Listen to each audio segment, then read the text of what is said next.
A massive crimson demon stands before Gabby. The demon is about to attack him using its metal-knuckled hand. Although visibly injured and at a disadvantage, he finds it fascinating that a monster is about to kill him while other monsters cheer as well. But it is the first time in his life that he lets out a loud chortle. This is the moment he has been waiting for. Perhaps he is standing at the very arena to look for the answer he has been asking himself his whole life. Is he a madman among saints or a saint among madmen? In a flashback, Gabby's life started as normal. He was a kid most loved by his mother. They even had a pet cat whom his mother adored so much. However, one day, his mother found out that he had done something horrible to the cat. He explained that the cat was acting strange, so he tried to figure out what was wrong and in turn used the knife against the poor thing. Gabby has always been fascinated by death. His mother realized early on that he wasn't like the others. She gave him a warm hug that was enough to give warmth to his cold heart. His mother thought that if he stayed busy all the time, his tendencies would disappear, and for a while, they really did. He kept himself busy doing different sports like soccer, chess, and taekwondo. However, during his taekwondo class, his tendencies slipped through and he punched a classmate more than he should. He let out a madman smile, but fortunately, his mother was around to stop him. However, he still wasn't able to control himself and slapped his mother for meddling in. He was shocked by his own action, but his mother reassured him that everything would be alright. But for Gabby, he felt awful that day. That was the only time he ever felt genuine guilt. After that day, he did everything he could to make her believe that he had his tendencies in check and he was normal again. He wanted to spare her from the truth and wanted to make her happy even though he wasn't sure what that meant. She looked at him with understanding eyes that only a mother could give. Suddenly, the plate she was holding slipped from her hand and she began to tremble uncontrollably. They found out that his mother had cancer and it had been killing her for 4 months. On her deathbed, she confessed that she had found out the place where he buried the animals. He panicked, confused that she knew all along. She explained that she figured that he couldn't fight it all this time and that he tried his hardest to hide it from her so she wouldn't get hurt. She told him that she would leave soon and she wanted to go with a calm and peaceful heart, and so she wanted him to make 2 promises to her. First, never take his anger out on a human. Unless he is in danger and needs to defend himself, he needs to make sure that he would choose someone who deserves it. Second, he needs to promise that he would be nice to everyone and make friends. He needs to try to laugh and enjoy moments with kids his age. In this way, they would see what a good boy he is. Doubtful, he asked what if others didn't want to be friends with him. She assured him that everything would be fine. Gabby promised that he would do these things. A few days later, his mother died and left him all alone. He remembered that was the only time he felt real pain. Eventually, his aunt and uncle took him in and didn't fool around, and he tried his hardest to keep the promise that he had made to his mother. In the present, at his school, Gabby has successfully made a friend in Diego. The boy greets him a beautiful morning and he immediately notes how cheerful his friend is today compared to usual. His friend brags that he bought some card game that he is very excited to use during their bus ride to their trip to the planetarium. Diego explains that he visited the planetarium a few times with his parents and that the bus ride during school trips is the most fun part, so he wants to be prepared for it. He doesn't notice that he is in the way of another student. The student, Kevin, glares at his friend and then immediately grabs him by the collar. The bully glowers at him, threatening to punch him in the face. Afraid of the guy, Diego immediately apologizes to him. Gabby intervenes, grabbing the man's hand and demanding that he let go of his friend since he already apologized. Kevin tries to intimidate him as well, but feels a little off about Gabby. He seems like a strong kid, and so he asks if he wants to fight. Just then, his girlfriend, Fiona, arrives and tells him to stop getting into a feud with kids. She tells him to walk her to her locker so they won't miss the bus. He apologizes to his girlfriend for the delay, but looks back again at the 2 kids. He tells them that the next time they meet, he will definitely crush their bones. Diego lets out a smile and thanks him for interfering. Meanwhile, what his friend doesn't know is that he is holding a weapon in his hand, ready to strike Kevin if they hadn't been prevented by his girlfriend. He then asks his mother's spirit if he could kill Kevin. The teacher tells the students to get on the bus quickly since they are about to leave for their school trip.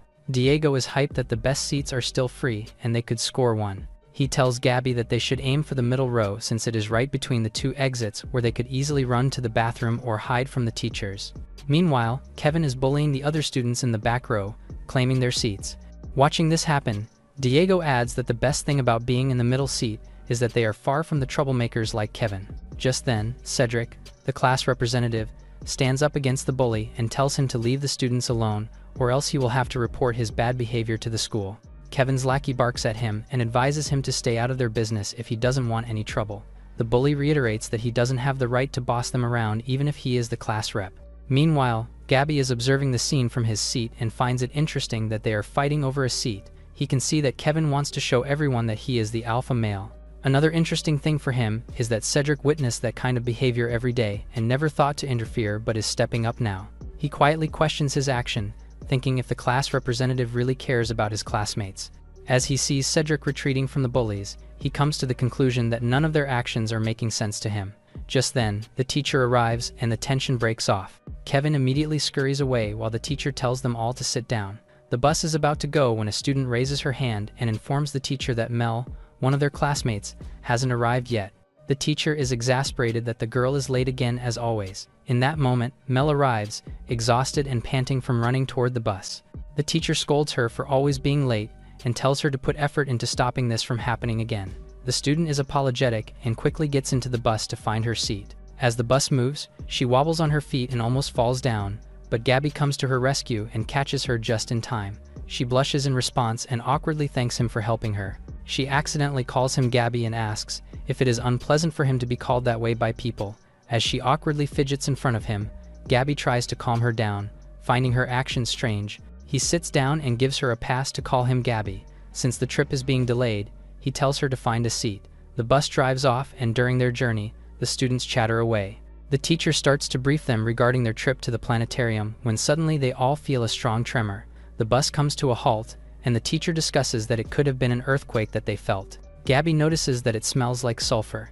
Diego suddenly realizes it as well, and in that moment, a huge lightning bolt almost strikes the bus, terrifying the students. Diego scoots closer to Gabby, who calmly looks at his phone that suddenly ran out of battery. All of a sudden, a whirlwind forms, further making everyone panic. Diego starts screaming while Gabby calmly straps his seatbelt, securing himself in place. He tells his friend to do the same as he ducks his head. The teacher screams for the students to hold tightly to their seats as much as they can as they brace for the impact of the violent winds. The students do as they are told and hold tightly to their seats and ride out the tornado. Moments later, Gabby recovers after blacking out.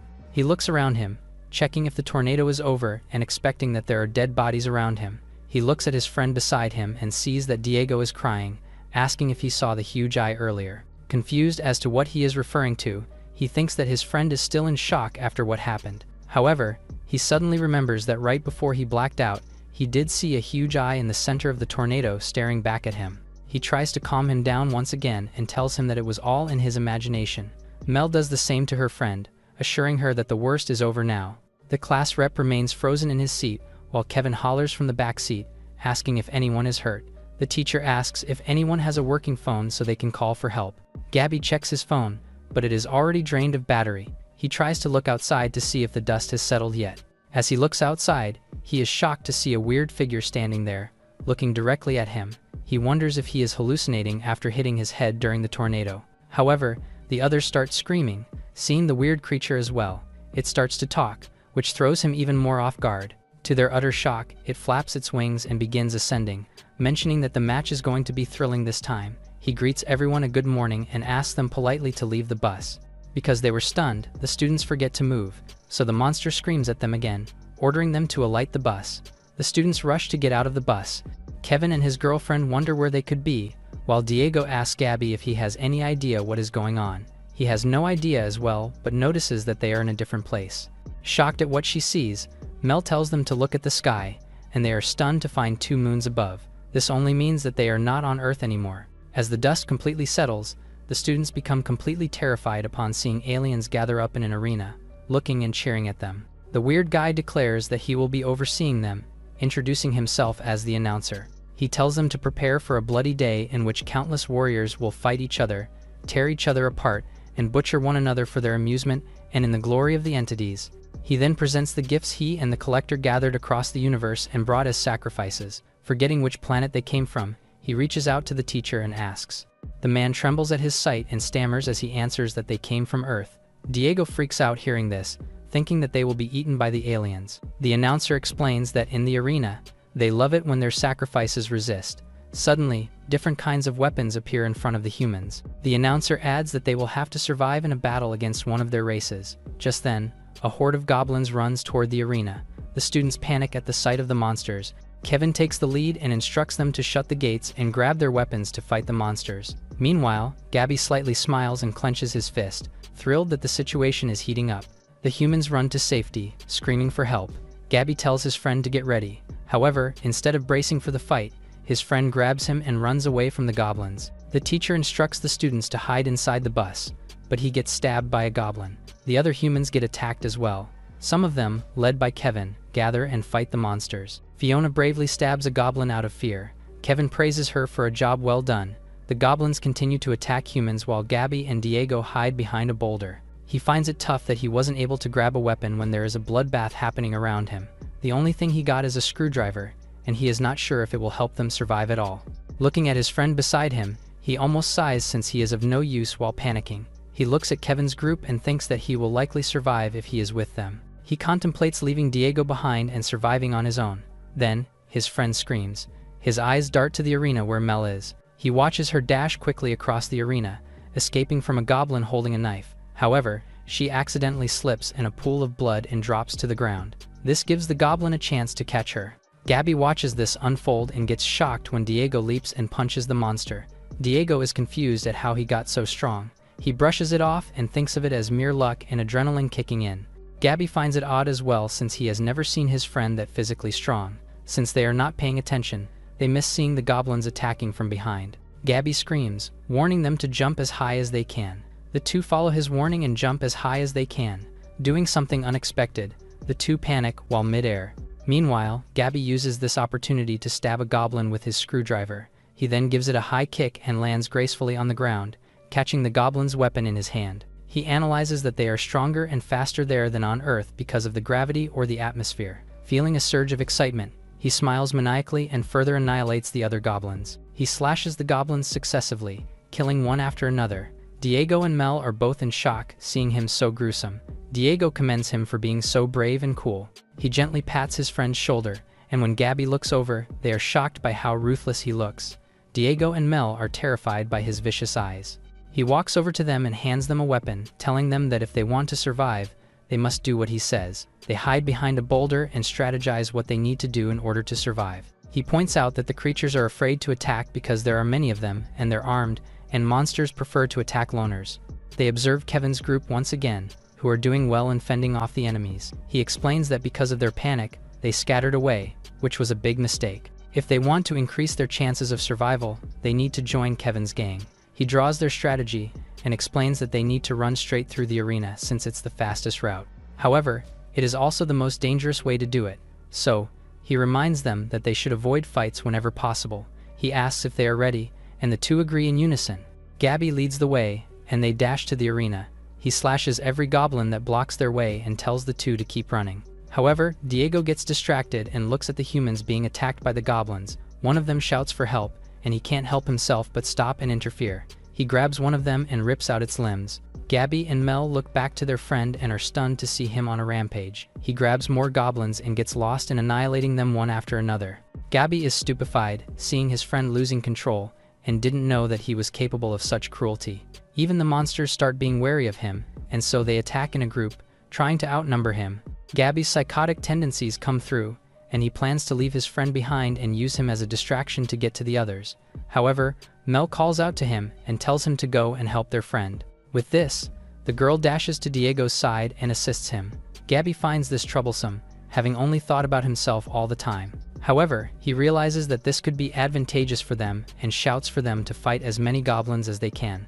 Distracted, Mel gets injured by one of the goblins. Gabby comes to her rescue and stabs the monster. He attacks more goblins alongside his friends, feeling scorned that others are also saving themselves and leaving them behind. He keeps reminding himself to save himself first, since it's not rational to save others because they are on their own, and he is on his own.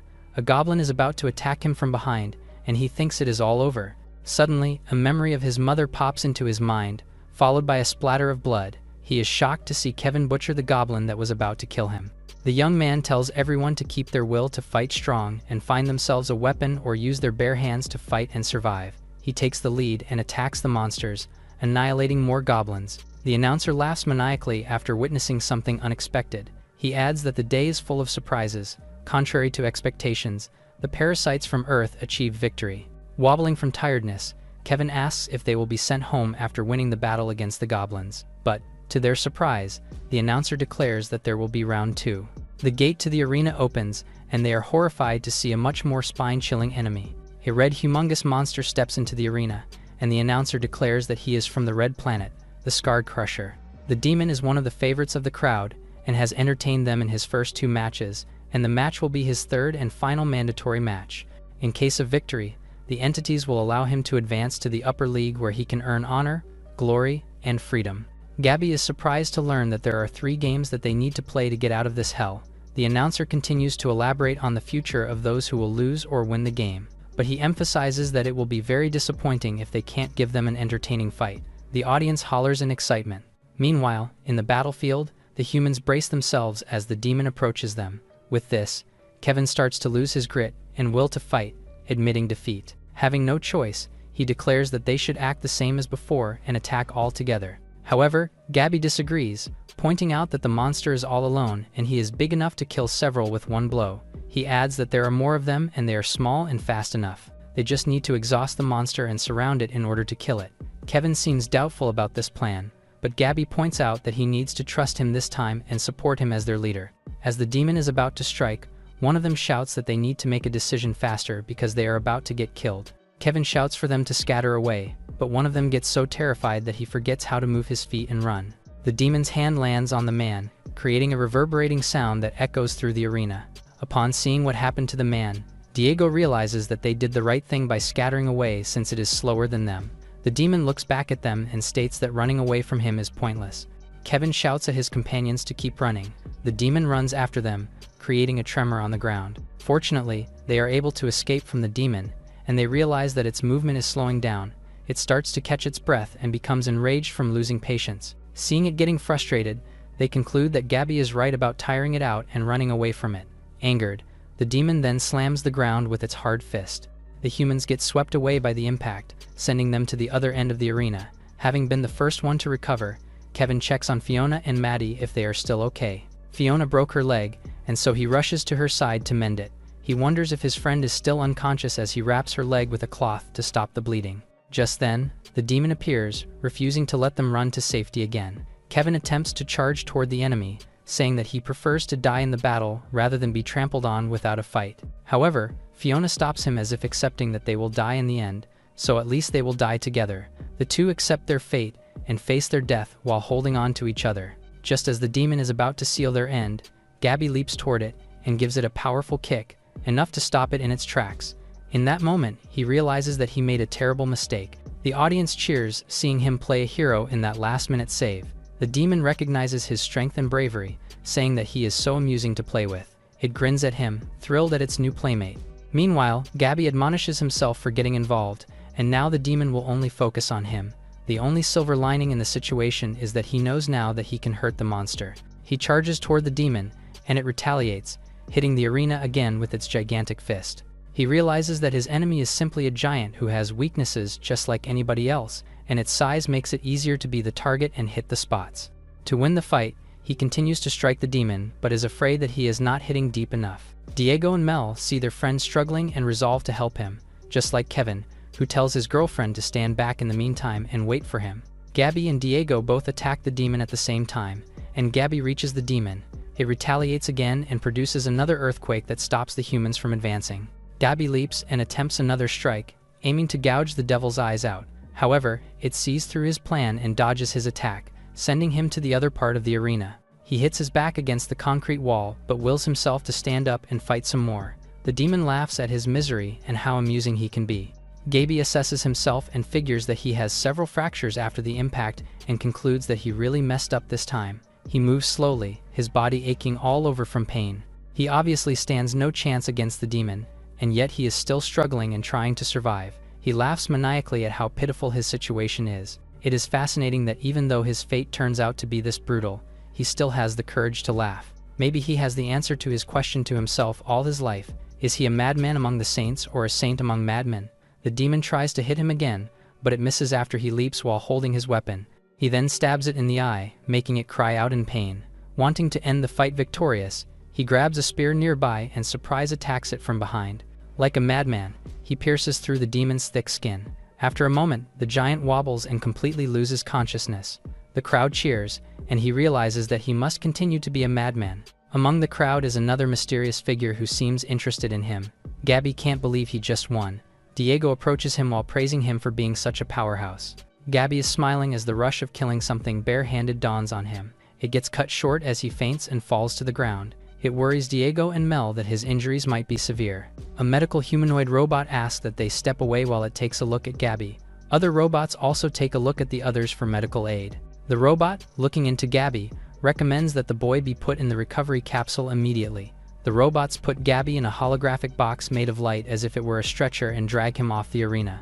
The announcer tells them not to worry since the droids will be the ones to take care of people in the infirmary as well as dispose of the bodies. He lets the class gather and then asks for the crowd's attention. He says that it is time to announce how many essence points the brave warriors have gathered, making the crowd excited.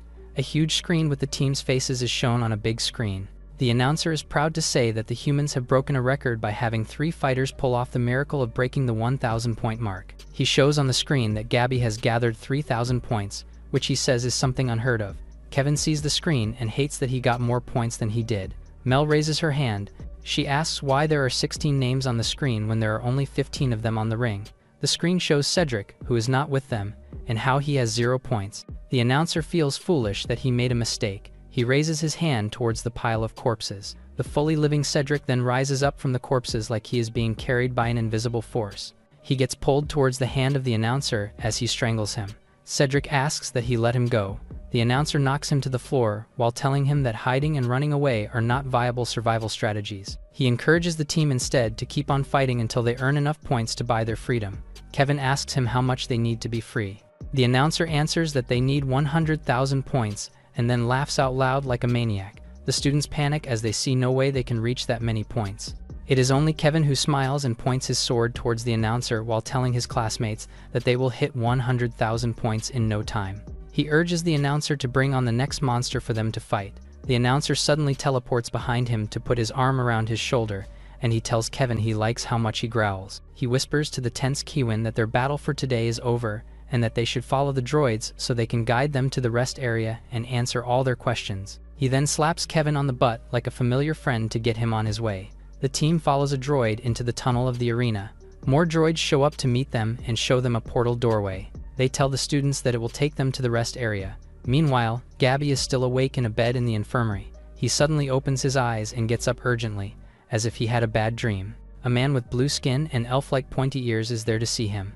Gabby is in a white void, wondering if he is already dead. Suddenly, his mother appears with a smile that assures him that everything is fine. She asks her son if killing again feels good to him. She suddenly turns into a skull-faced demon and asks him again if killing felt good. This is when Gabby woke up with urgency. The blue alien man sees that he is awake and invites him to talk with him.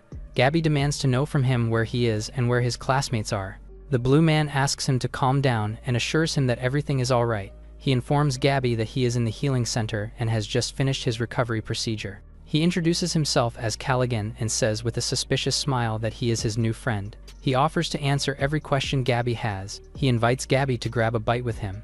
Meanwhile, the others are following the droids to a huge and futuristic apartment building-like structure.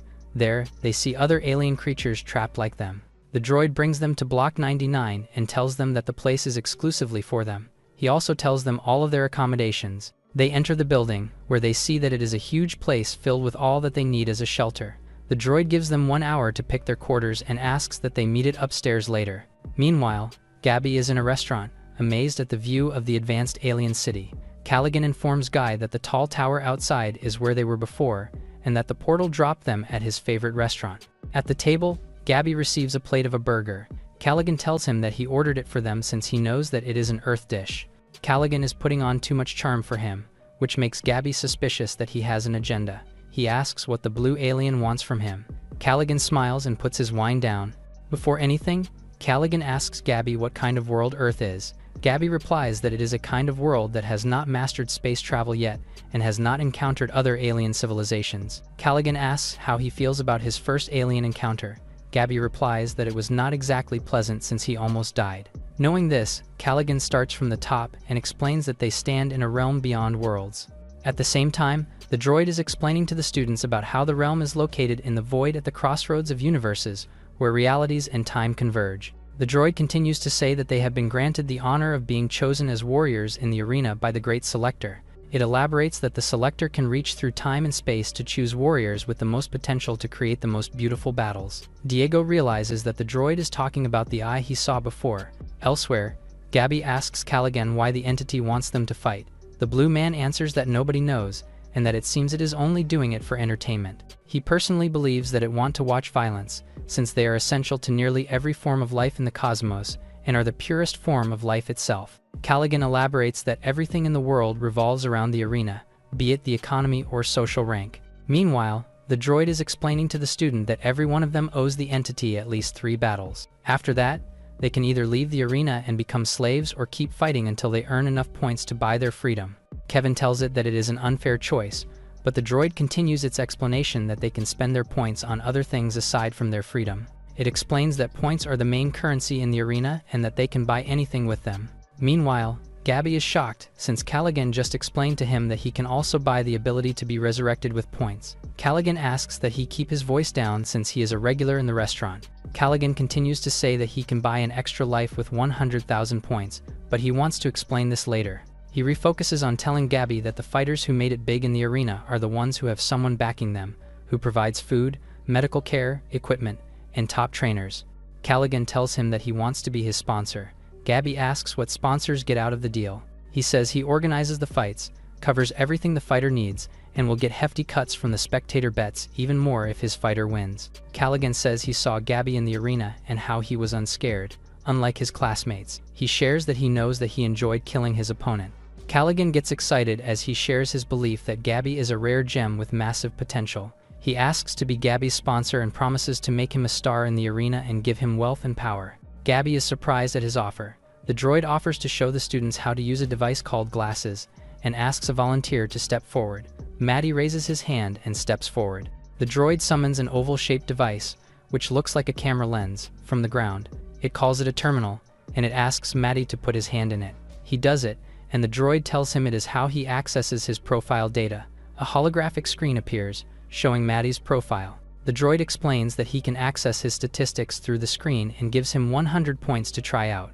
The screen shows that he got uploaded with 100 points. The droid asks that Maddie say, "Store," so he does. Doing so enters the online store. He says, "Food," and the screen presents him with a menu filled with food. He presses the drumstick since the droid asks him to choose something worth 100 points. Suddenly, the drumstick appears in front of him. Maddie tastes it and is happy that it is good. The droid tells him that it is made of pork, so Maddie spits it out. It makes him mad that he ate pork when he is only allowed other meats like chicken or fish. The droid invites the students to access their terminals and get the hang of it. Diego calls for his terminal, and it appears. Later, the students go to the room filled with tables in their building. Maddie explains to Kevin that most of the students are already in their rooms because they were traumatized from their day. Kevin judges them as weaklings and thinks they are hindering them from getting out of their situation. Right now, Kevin does not care about points and is more concerned about how they seem to be free to go anywhere they want with no security or handcuffs. With excitement, he tells Fiona and Maddie that they will use the opportunity to escape. He rejects being entertainment for aliens no longer. Suddenly, he hears a voice telling him to forget about it. It is revealed that Gabby is back, and he has Callaghan with him. Diego and Mel are excited to see him. Callaghan tells Gabby that he will leave him with his friends, and that he expects him to brief them about the situation. As Callaghan leaves, he laughs at the thought that he made a deal with a kid. Gabby asks that everyone gather around. He tells everyone that Callaghan is his sponsor and recruited him. He also tells them that Callaghan made him an offer and that he took the initiative to make a counteroffer. Kevin accuses him of making a deal with an enemy. Gabby assures him that he did not object when he took the initiative to save his life, embarrassing Kevin. Gabby elaborates that if they survive the next 2 battles, Callaghan intends to sponsor all of them, too, which means that those who survive the next fights won't be separated from the rest of the group. He tries to give everyone hope that they will stay together no matter what. He also explains that those who want to stop fighting will become Callaghan's slaves, but that he gave him his word that they will be treated well. Diego asks what Callaghan will get in return. Gabby says that the condition is that he must fight exclusively for himself, and that he needs to fight for Callaghan even when all of them have already stopped. Diego and Mel think it is unfair, while Kevin is just insulted that it implies Callaghan thinks they are weak. Kevin urges everyone not to follow Gabby's plan since it is better for them to escape instead. Gabby assures him that escaping is impossible. Kevin grabs him by the collar and demands to know why. Gabby answers that there is a reason that they are free to roam around without restraints. Gabby summons his terminal. He asks Kevin what his plan is if they try to escape. Kevin answers that they will steal a spaceship or use one of their portals. Gabby asks his terminal how to get off the planet. The terminal computer voice answers that the only way to enter or leave the arena is through a wormhole called the Mouth of Eternity, and that only reinforced starships designed for long interstellar journeys can pass through it. Kevin says that it is not a problem since they just need to steal one of those types of ships. Gabby asks the terminal when the next vortex will open. It answers that the Mouth of Eternity will appear again in 3 years and 9 months, and that it will last 21 days. Everyone's, and especially Kevin's, heart drops to the floor upon this news. Gabby tells Kevin that no matter what, they will stay on the planet for the next 4 years. Gabby puts it in their heads that the whole world they are standing on is a prison. The group starts to lose hope. Deep down, Gabby knows his announcement was meant to crush their morale. He is surprised that Kevin is the one who broke down the most when he thought he would be tougher than this. Gabby puts all attention on him. He doubles down that there is no escape until the wormhole opens, but wants them to think of it as them having time to think of the best escape plan until then. He wants them to think about their survival in the arena as their first priority and refocuses on their next fight 3 weeks from now. He does not twist his words and tell them that not all of them will come out of the battle alive, but that he still promises to boost their chances of staying alive. Kevin gets up and reprimands Gabby for acting like their boss. Fiona asks him to calm down, but Kevin still goes on to tell everyone that Gabby is manipulating everybody. It makes Cedric and the others question if he is right. Diego retorts that they should trust Gabby because he is the reason they are alive right now. Kevin encourages Diego to think about how suspicious it is that Gabby came back with some weird alien and convenient intel and a plan. He announces his belief that Gabby is just saving himself and that they are just too stupid to see it. He dares Gabby to answer if his deal with the alien will still stand if anything happens to him. Gabby does not answer. It pisses him off that Kevin is figuring out everything. Kevin tells the others that Gabby's entire plan is for them to protect him in all 3 battles. It makes Diego and the others realize that he is right. Cedric intervenes and tells Kevin that he might be overreacting. Kevin does not listen to him and makes it clear that Callaghan only cares about Gabby and that he will not keep his promise if he dies. Gabby tries to think of a way to end his talk. He talks to Kevin as if trying to be a diplomat and tells him not to be scared. It makes Kevin punch him in the face. Secretly, Gabby wanted this to happen. He counters by grabbing Kevin while he tries to punch him again and throwing him against a wall. This leads Kevin to get even more enraged, and he charges at Gabby again. Diego shields his friend from him and tells Kevin he needs to stop. Gabby tells Diego that he does not need to do this, while secretly thinking that all is going according to his plan. Kevin wants Diego to get out of the way, but Diego tells him that he will be more than a match for him. Fiona and Maddie then go to Kevin's side to back him up. The other classmates are watching and are all tense. Gabby de-escalates by asking that they all call it a night and rest up. Fiona also encourages her boyfriend to do the same. Later on, Gabby is in his room and is thinking about how to deal with Kevin without breaking the team cohesion. He wants to clear his head, so he goes to the window to look at the view. He still can't believe that he is at the far side of the universe. He hears a sobbing noise and sees Mel crying nearby. He then realizes that she is about to jump off the building. She falls, so Gabby runs after her. Gabby manages to reach her, and they hit the ground together. It is revealed that Gabby shielded Mel from the ground with his body. The man is thankful that they are stronger in this world, otherwise they would have died. Mel comes to her senses and gets off of him. Gabby tells her that she should not have done that and that the height would have meant she would have failed anyway. Gabby cries as she says sorry to him. She tells him that she is just so scared. As Mel cries on his chest, Gabby realizes he does not usually get upset like this. He escorts her to her room. He is about to leave, but Mel grabs his hand and asks him to stay. She tells him that she knows that she will not last and just wanted to end things fast on her own terms. She shares her feelings about how the day has been the worst in her life, as all her friends are now dead, and how she is now on another planet and might never see her parents again. She admits that she has never been this scared in her life. She also says that she can't live with the feeling of guilt she has. Gabby assures her that she can't blame herself if she was forced to kill the monsters in self-defense. He then realizes the girl is talking about something else. He can tell that she must have killed one of their classmates. Mel recalls how she and her friend, Sophie, were running away when the battle with the goblins was occurring. Sophie tripped and fell, and so pleaded with Mel to help her. Mel came back for her and helped her stand up. She then saw the goblins getting near. Sophie asked her what she thinks they should do. Mel grabbed Sophie closer to her and apologized for what she was about to do. She pushed Sophie towards the goblins, and they teamed up to butcher her.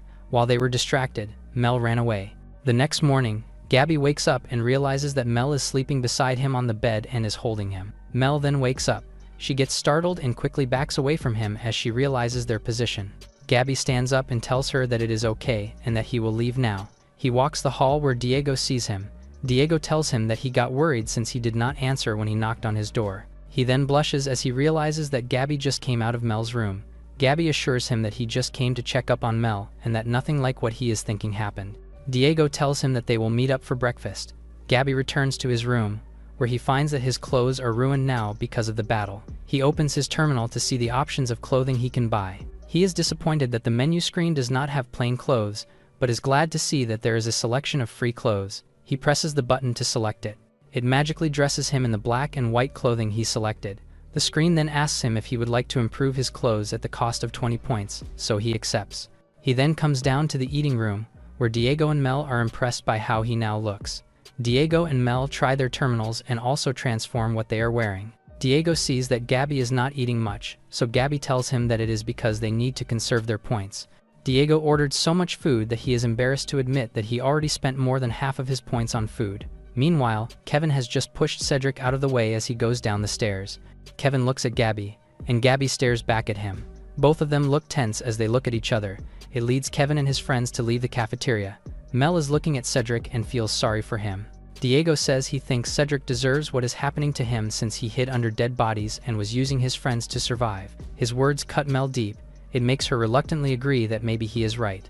Gabby sees how tense she looks, so she stands up and suggests that they go for a walk to explore their new world. They walk around what looks like a market street. They still cannot believe that they are surrounded by different humanoid-like creatures. Gabby thinks about how the place looks like the slums compared to the beautiful city Callaghan showed him yesterday. He believes that this area must be where the prisoners are. Gabby sees the fish cart and wonders why people are still selling food when they can just get food from the terminal. Gabby tells her that some of the people still like organic food instead of the synthetic ones in the terminal. He then asks Mel if she is alright. She answers that she won't try to kill herself again and that he does not need to worry about her. Diego then tells the two that something seems to be going on. They see a cheering crowd nearby. The trio looks and sees that Kevin is fighting with a lizard alien, and the crowd is surrounding them. Last night, Kevin couldn't sleep. He remembered the chaotic battle in the arena and how Gabby looked like a deranged monster when he killed the giant ogre. The next morning, Maddie asked Kevin if he thought they should follow Gabby's plan. Fiona interjected, telling her boyfriend that Gabby saved them yesterday and that they should not care that he only cares for his own interests, since they are the same as theirs. Kevin replied that he does not like Gabby and is suspicious of him. He told them that he did not like the look Gabby gave in the arena, and it made him unable to trust him. He reminded his friends that they are stronger than the others and that this means they don't need Gabby. Fiona wanted him to think about how there is still a huge chance they will be separated even if they survive the next two fights. She told him that his misplaced ego was keeping him from seeing the bigger picture. She reminded him that he was right to say that they are the strongest trio, and that this means that Gabby came up with the plan so he would end up with the strongest team. She made him see that it does not matter if they trust him or not, as long as it means they can survive and stay together. Reluctantly, Kevin agreed with her. Fiona told him that he needs to apologize to Gabby, but Kevin aggressively refused. Fiona strangled him until he was forced to agree to it. They went down the stairs intending to approach Gabby to apologize. Cedric bumped into Kevin, putting the man in a bad mood and pushing Cedric aside. This is when he saw Gabby, and they shared a tense stare down. It made Kevin and his friends leave the cafeteria. Kevin told his girl to quit pestering him since he would do the apology next time after they walked to calm his nerves. They walked in the same marketplace. Gabby, Diego, and Mel walked in and had the same reaction that it looked like a slum filled with alien creatures.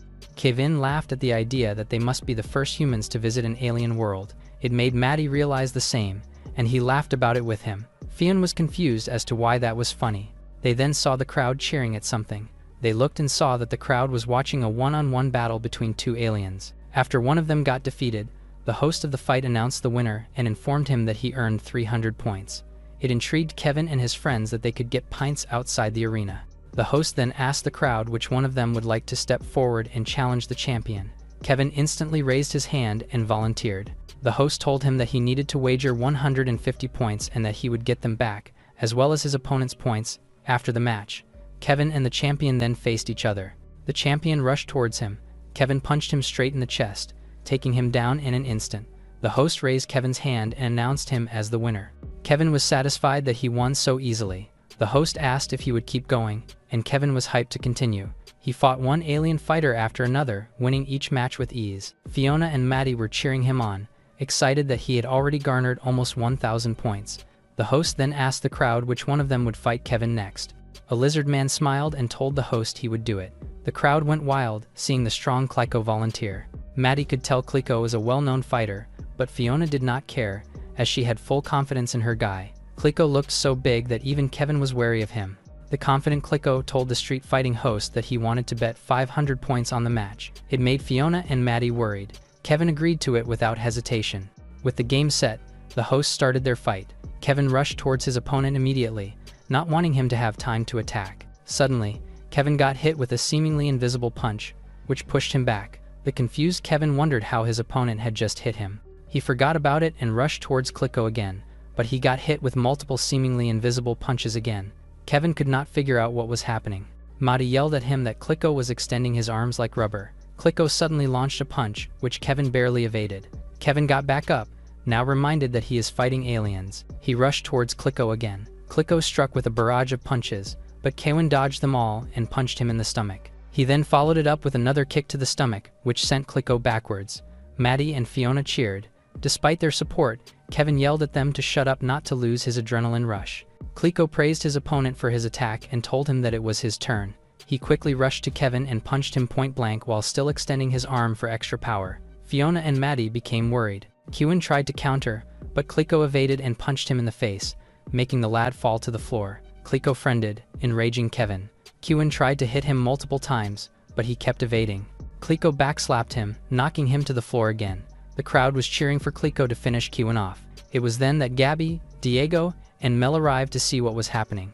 Kevin tells Kliko that it was not over yet, but Kliko can tell that he was already tired. Kevin wonders what he needs to do. Gabby was confused as he suddenly found his classmate in a street brawl. That said, it seemed like a valid fight with a referee, so he chose not to intervene. The scene also lets him know that they can fight and earn points even outside the arena. Kevin charged in, although they both know he might probably die. Already assured of his victory, Kliko grinned and smacked the human's weak fist away like a fly. He drives a quick but strong punch into his gut, causing his opponent to drop to the ground in defeat. Looking at the unmoving young man, the alien smiles and commends him for giving a great match. Kevin's friends ran to his limp body, worried about his condition. Meanwhile, the host raised the victor's arm and granted him the 1,000 points he won. The other humans looked at their classmate's condition, well aware of how bad his wounds were. Fiona grabbed the young man's face, begging him to wake up, while Maddie vowed to make the creature pay for what he did to his friend. Furious and ready for vengeance, he ran towards Kliko, who was busy collecting the points he won. As beating another human wasn't going to be much trouble for him, the fighter gladly accepted the challenge and tried to meet the fist with his own. Just then, Gabby's palms caught both punches, stopping them flat as they were being thrown out. Both men are shocked by the sudden interruption, but the young man just tells them to calm down for now. Maddie questions how he can do that after what happened, but is told to look around. The fight followed the rules, and the crowd will tear them apart if he keeps making a scene. The alien cackles in agreement, adding that he should look after his half-dead friend instead. Gabby then hands Maddie an otherworldly vial. It's an injector that holds a healing serum, which is potent enough to work instantly. Receiving this gladly, the boy calms down and heads to his injured friend. Meanwhile, Kliko calls to the other and, with a sinister and challenging aura, asks for his name. Without even a trace of fear in his face, Gabby stared back for a moment and walked away while saying his name. The monster was intrigued by the bug who stopped his punch with just one hand. As soon as they injected Kevin with the serum, he jolted awake with a deep breath. While he wondered what just happened, Fiona hugged her lover in relief. With this, it became clear that he lost the match. Gabby then stepped into his sight, saying they have to leave as they're blocking the next duel. Although he questions what the classmate was doing there, the humans leave the area for now. No one spoke a word on the way, and the tension between the two was thick and volatile, as if it would explode any minute. Diego then worried about facing someone like Kliko during their next battle in the arena. The only chance they have of surviving is if the two men at the front stop butting heads. They poke at Fiona, teasingly asking her to convince her partner with her charm. Noticing the commotion, Kevin questions when the two groups became close. He's still suspicious of his classmate, but acknowledges that they need him for the plan. With this, they continued walking until they finally arrived at the dorms. He suddenly paused as they parted ways and called out to make Gabby turn. Telling him to catch, he tosses a familiar item, which is surprisingly the same healing serum that was used on him before. With the debt settled and the two of them even, he walks away. It seemed like a fight was about to break out, but Kevin proves his good heart in the end. To their confusion, Gabby headed to his room without another word. Finally alone, he pulled his sleeve up, revealing his purple and deeply bruised arm. Kliko broke his bones with a single hit, which was impressive in itself. Injecting the healing serum in through his thigh, he heals the serious injury in an instant. He feels his bones and muscles heal and, with a firm grip, he smiles at the fascinating way things worked in this world. Dreaming, Gabby again encounters the image of his demon mother, who asks how he's doing. She scratched her head in confusion and wondered why he hadn't told his friends the truth. It likely isn't even her business despite their relationship, but still, she questions why he's hiding the fact that he's happy there. The young man's eyes opened abruptly, awakened by the blaring alarm. While he rubs his eyes after the nightmare, he remembers that he doesn't even have an alarm clock and jolts up to see what was happening in his room. There, he sees a screen, informing him that the next battle was 8 days away. One would normally be horrified, but he grinned in pure excitement. In the cafeteria, most of the humans have already changed into the planet's clothes and were observably more troubled than usual. Walking in to see that everyone was already there, Gabby says they can start right away. However, his classmates complained loudly, as he told them before that there are 21 days before the next fight, even calling him a liar for being wrong. Surprisingly, Kevin shuts everyone up with a loud scream. To him, the end goal remained the same, so he ordered everyone to just listen to Gabby's plan. With mutual acknowledgement of each other, the two young men nod and start. They didn't get as much time as they hoped for, but now they have to use what's left to train. To make things worse, they have no idea what they'll be fighting: a horde of monsters or one strong fighter. The only advantage they have is their strength in numbers, but their weakness is themselves. He points at the group of students with merciless eyes. Most of them are weak physically and mentally, and honestly won't last long in the arena. Diego tries to calm him down amid the insulted reactions pouring, but Gabby silences everyone with a single word. Fear strikes their hearts. They weren't in a gym class or some friendly match. This was a matter of life or death. Their feelings are irrelevant, and the truth is that most of them are weaklings. Fortunately, he's formulated a strategy to address that. They looked on in wonder as he summoned his terminal. The strategy will mostly revolve around the spear and shield. From ancient times, these weapons were the deadliest in battle, especially when used with formations. However, a phalanx is immobile and might not be too effective if they face another giant. Cedric brings up the topic of some people being more comfortable with swords. On the other hand, Madi mentions how each fighter in a phalanx is protected by another shield. Acknowledging that they're both asking the correct questions, Gabby draws on a screen and says their formation will be led by their 4 strongest warriors. If they face a giant, these 4 will split the formation and draw its attention while the others surround it. Now scattered in the 4 corners of the arena, they'll successfully surround the enemy. Kevin silently confirms that the plan will leave him, Diego, Maddie, and Gabby with the most points. Gabby then calls to him and asks for his help with a little demonstration for the team. They gather outside with dummies and equipment. While he's armed with a spear and shield, Kevin is going to strike with a sword. Now at the ready, the swordsman says he'll be gentle, but his demonstration partner's sarcastic answer is more than enough to provoke him. He charged in with a loud shout, intending to harm the classmate. People watched in surprise as the tip of the spear was suddenly right by his neck. Just like that, the victor was decided, and they successfully showed a spear's reach advantage. Unwilling to so easily be used as an example, Kevin deflects the long weapon with his blade and charges in to hack at the shield repeatedly. He unleashes solid hits, but none make it through the sturdy defensive item.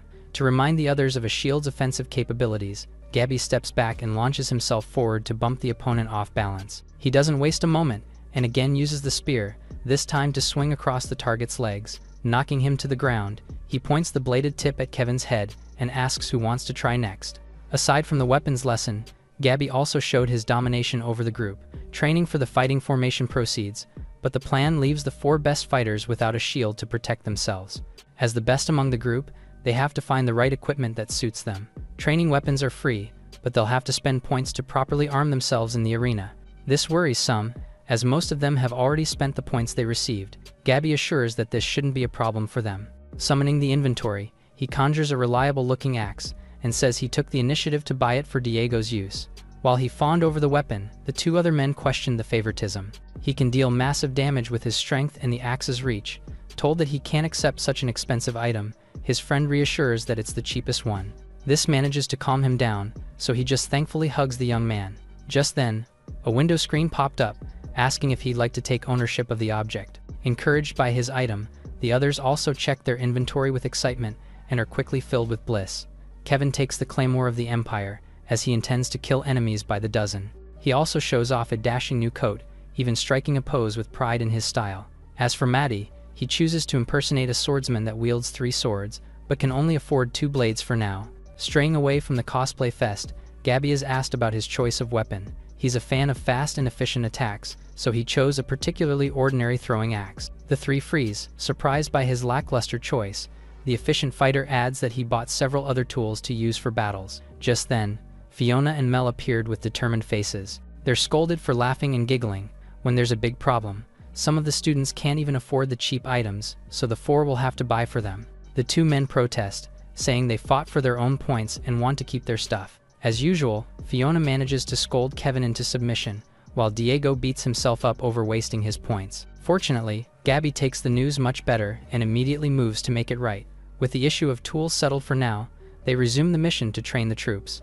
While all this was happening, a big red eye flew and watched from above. It seems like a pet belonging to Ligon, who was surveying the situation unfold with a satisfied smile on his face. A woman clings to him, wondering if he doesn't find her interesting anymore. He throws a few words of flattery and indulges in alcohol, even telling the nearby barkeep to bring out the best bottle. Walking in the night, he tells her a few boastful but interesting stories. Just then, something catches his attention, so he tells her to go up the room while he gets some fresh air. He waves her off with a smile and tells the 3 behind him to head to the alley together. There, Ligon is sent flying. The thug's boss doesn't appreciate him waving his money around when he still owes him money. He argues that the deadline is still far away and that he can do what he wants until then. However, the problem is that he's already lost so much from his last champion's defeat. Again, he confidently insists that they leave things the way they are, which they do plan to do as they only wanted to set his head straight. Things take a turn and the thugs end up on the cold, hard ground, beaten completely by a single man. Lighting a cigarette, he tells them to bring more people next time, if they want to beat him. After all, it's insulting to send trash against a former arena champion. Ligon leaves them there to return to his woman. In an advanced and peaceful land, Bull looked over the city from the balcony of his home. Something monumental was about to happen. Their civilization is embarking on its first mission to colonize another planet, and he's been granted the honor of leading the expedition with Dua, his fiancée, and Jun, his best friend.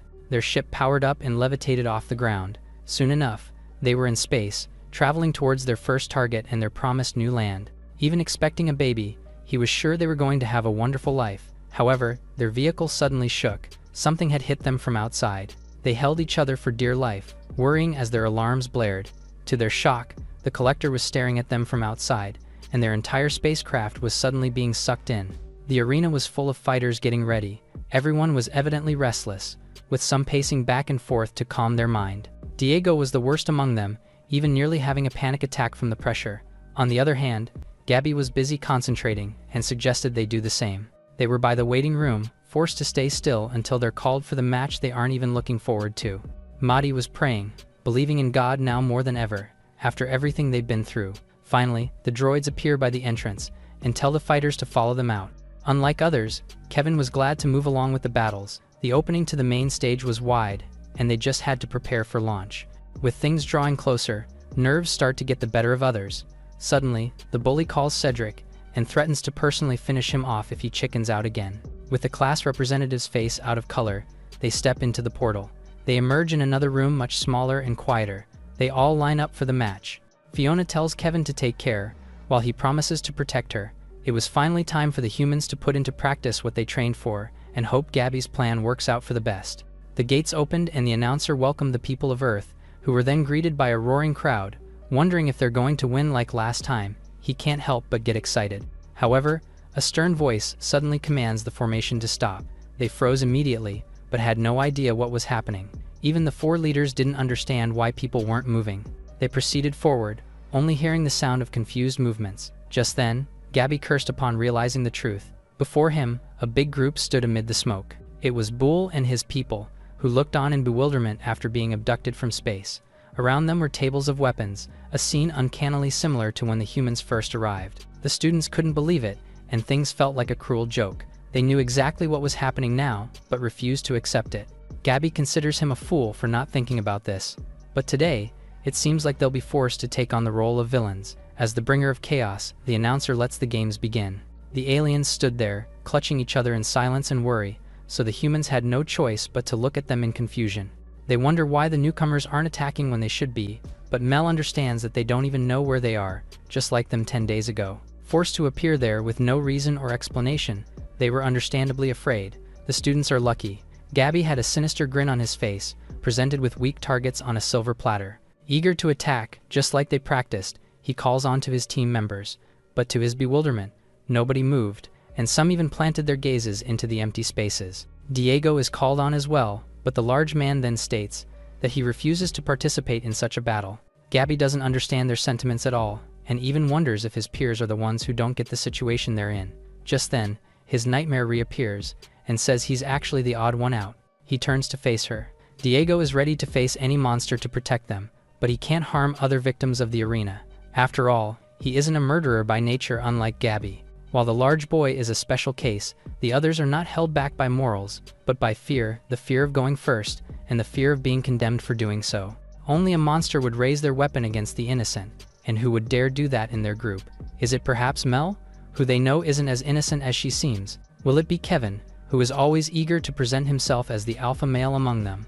Or could it possibly be Gabby, who now has the chance to show others who he really is? Time passes, and even the announcer is disappointed by the stagnant atmosphere. As the arena starts to be filled with jeers and boos, Cedric screams loudly and dashes forward with his weapons. Alas, an unexpected outcome.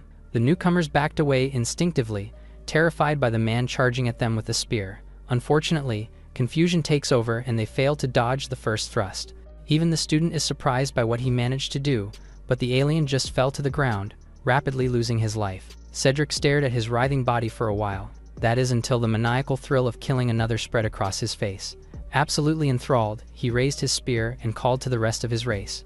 Similarly, the shock on the aliens' faces is replaced with anger, and they finally realize the situation they're in and what they have to do. Taking the weapons on the table, they raise their blades to fight.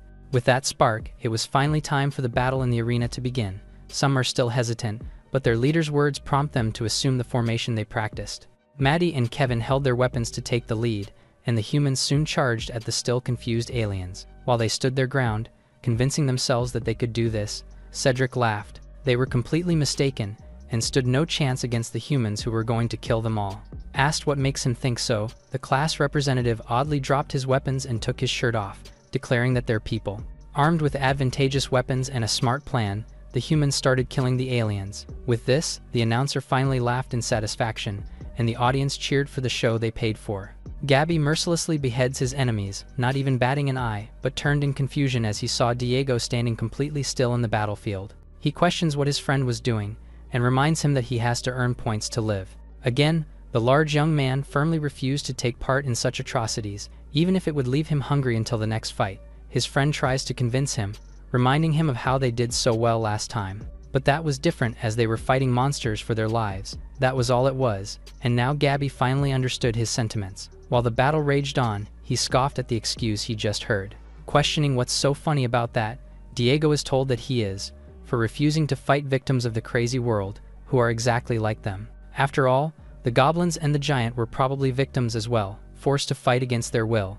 This time, the enemies carry a human-like expression, and he's suddenly pretending to be a good person.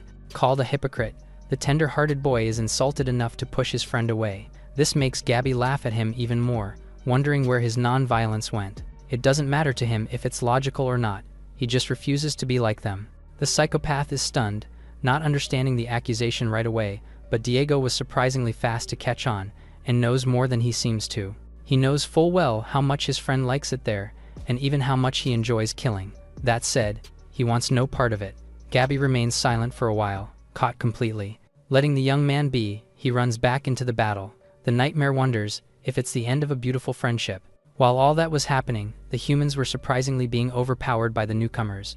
That said, Cedric was still hacking away at the enemies, donning a huge smile on his face as he stood over his trembling victims.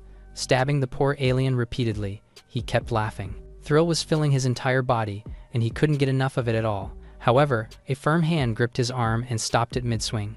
It's Maddie, who asks him to stop as his enemy was already dead. They have no choice but to kill them, but that doesn't mean they should desecrate the bodies. Not caring for his words, Cedric strikes his ally's head with a hard shield. When Kevin turns around, all he sees is his friend wounded and on the ground already. He rushes to his side, eager to fix him up as soon as possible, but the other psychopath says it'll teach him to stop nagging. Realizing who was at fault for the boy's condition, Kevin took his blade, but Cedric, now having lost all the meekness in his body, challenged him to a fight. They swung their blades and, as people who already know how strong they are on this planet, make full use of their superhuman physicality. The sound of metal clashing rang across the arena as their blades connected. Gabby notices this and questions what was happening, and the others soon start to turn to them as well. Kevin is stunned by the class representative's crazed attacks, but manages to send him back with a wide swing of the claymore. Cedric just cackles, having been waiting for an opportunity to fight him. Now that it's come, he's turned into a true freak without control. Even the announcer was amused by the unexpected but interesting turn of events. For some reason, it's as if everyone has gone mad all of a sudden. Cedric charged in with his sword, swinging at his own ally like an unleashed maniac. He tells Kevin to fight back and answer his attacks, but he refuses to fight someone who's gone crazy without explanation. The class representative argues that he finally became himself. The sparks from the clash of their blades are blinding. While they might not have noticed who he is deep inside, he's been watching the bully closely for a very long time, which is why he understands him well. To Kevin, the only reason he can stand up to him is because he's gone crazy. He likely believes that someone so weak would never dare to attack someone so strong. Continuing his assault, Cedric refutes all that, saying he was never afraid, not even for a moment. After all, he always knew that he was stronger anyway. Strength not only depends on physical ability, but on the rules of the game they're playing. Based on high school standards, the bully was the most powerful, so he trampled all he wanted to. Cedric can't even blame him, since it was all just part of the rules. However, he knew Kevin would peak in school, while he gets better once they graduate. Strictly speaking, the representative came from a wealthier family, was smarter, and ultimately poised to thrive in the real world. On the other hand, the bully would end up as a bum, just like his father. The insult triggers him, so the two men butt heads in anger. Dodging another wide swing, Cedric explains that he accepted all the domination and humiliation, knowing he'd end up as the winner in the end. It took him some time, but finally realized that in this world, it was different. He pulls his arm back and unexpectedly launches the heavy shield. It doesn't move as fast and is easily dodged, but the distraction was enough for Cedric. There are no rules in this world, and he proves this by throwing sand into Kevin's eyes, temporarily blinding him.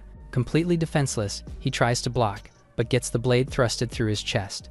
It was a fatal wound, and Fiona had to watch in horror as her lover fell to the ground. Gabby cursed the turn of events. Surprised that his enemy could still talk, the psychopath notes how the women are sweetly rushing to his aid. Taking his blade from the boy's chest, he says the girls can watch him die, right before their eyes. Gabby was running, but knew he wasn't going to make it in time. Still cursing, Kevin refuses to be pathetic and tells him not to miss. As Cedric wondered if killing his own teammate would give him points, a heavy feeling suddenly appeared from behind. Diego struck from the blind side and sent him flying with a single punch. He crashes into the wall, and the impact is strong enough to knock him unconscious. Meanwhile, the humans rush to Kevin's side, praying he was still alive. It hurts for sure, but he assures them that he's fine. Gabby tries to open the terminal for a potion, but it doesn't work in the arena. If they survive until the end of the battle, only then can they save their ally. Unfortunately, the game won't end until all their enemies are wiped out and killed. Calling to his friend, Diego tells him to do what he has to do to win. Given the permission to let loose, the young man puts his hood on and tells the rest of his classmates not to move while he works. The aliens were getting hopeful and started believing that they could hang on and possibly win the fight.